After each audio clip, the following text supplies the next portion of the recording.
নমস্কার, কলিনের রান্নাঘরে আপনাদেরকে অনেক স্বাগত। আজকে আমি বানাবো পুঁই শাক দিয়ে চিংড়ি মাছের চচ্চড়ি। ভিডিওটা সম্পূর্ণ দেখতে থাকুন, আশা করি ভালো লাগবে। প্রথমে আমি পুঁই শাক নিয়েছি, কিছুটা কেটে দু ফালি করে নিয়েছি পুঁই শাকগুলো মাঝখান থেকে। তার মধ্যে কিছুটা লবণ দিয়ে কুকারে বসিয়ে আমি 3টে সিটি দিয়ে দিচ্ছি। এইদিকে আমি তেল বসিয়েছি, কড়াই কিছুটা তেল দিয়ে এতে আমি 5 ফোড়ন দিয়ে দেবো। একটা গোটা শুকনো লঙ্কা দিয়ে দিচ্ছি, একটা গোটা তেজপাতা দিয়ে দেবো। ফোড়ন থেকে যখন সুন্দর একটা মিষ্টি গন্ধ ছেড়ে দেবে, তখন এতে আমি আগে থেকে বেছে রাখা কিছু চিংড়ি মাছ ভালো করে ধুয়ে রেখেছি, সেগুলো এবার আমি কড়াইতে দিয়ে দেবো। চিংড়ি মাছগুলো দেওয়া হয়ে গেলে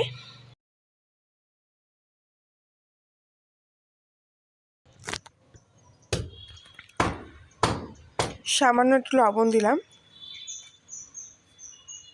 সামান্য একটু হলুদ দিচ্ছি। ভালো করে নাড়িয়ে চাড়িয়ে চিংড়ি মাছগুলো ভাজা হওয়া অবধি অপেক্ষা করব।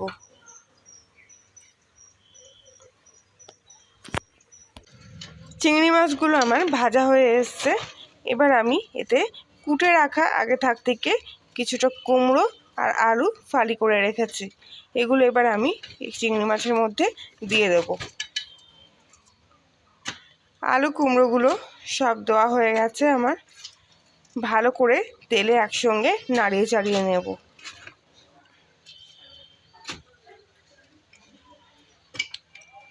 কিছুক্ষণ ধরে তেলে নাড়িয়ে চাড়িয়ে নেওয়ার পর এবার আমি কিছু কুচিয়ে রাখা কাঁচা লঙ্কা এর মধ্যে দিয়ে দেব।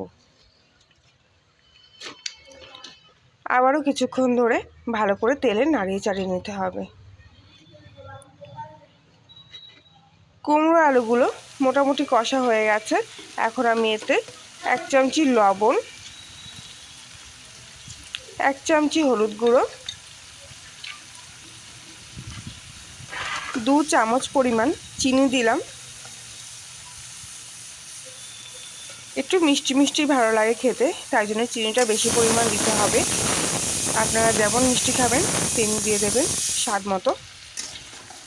সব কিছু একসঙ্গে দিয়ে আবারও কিছুক্ষণ ধরে কষিয়ে নিতে হবে। কুমড়ো আলুগুলো কিছুক্ষণ ধরে তেলে নাড়াচাড়া করার পর সেদ্ধ করা পুঁই শাকগুলো আমি জল ঝারিয়ে রেখেছিলাম, সেগুলো এবার আমি কুমড়ো আলুর মধ্যে দিয়ে দেবো।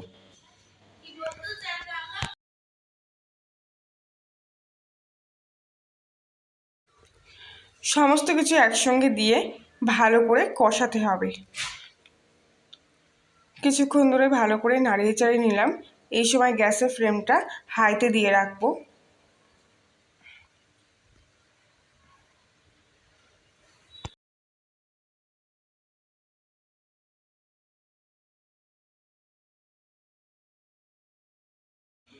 কিছুক্ষণ ধরে ভালো করে কষিয়ে নেওয়ার পর এবার আমি পুঁই শাকটা একটা ঢাকনা দিয়ে ঢেকে দেবো।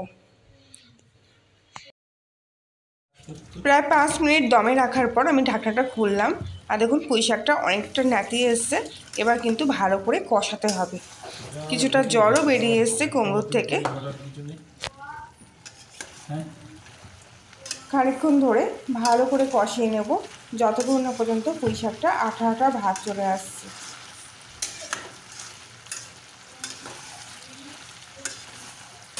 কষতে কষতে যখন দেখবেন পুঁই শাকটা পুরো নরম হয়ে এসছে আর মাখা মাখা হয়ে গেছে, তখনই জানতে হবে পুঁই শাকটা আমার সম্পূর্ণ কষা হয়ে গেছে।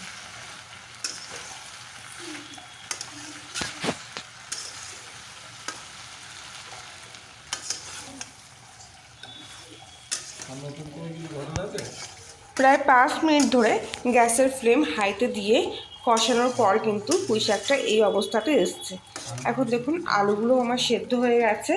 ওই জলেই আমি কিন্তু আগে থেকে এক্সট্রা কোনো জল দিইনি। কুমড়ো থেকে আলু থেকে যে জলটা বেরিয়েছিল সেই জলেই কিন্তু কুমড়ো আলু সেদ্ধ হয়ে গেছে, সুতরাং জল দেওয়ার কোনো প্রয়োজন হয়নি।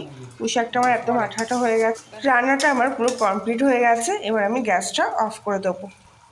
এইভাবেই বানিয়ে ফেলুন পেঁয়াজ, রসুন, আদা বাটা কিংবা কোনো মশলা ছাড়াই পুঁই শাক দিয়ে চিংড়ি মাছের চচ্চড়ি। একবার অবশ্যই ট্রাই করে দেখবেন, খেতে খুবই সুস্বাদু হয়েছে। আর ভিডিওটি ভালো লাগলে অবশ্যই লাইক, শেয়ার, কমেন্ট করে পাশে থাকবেন।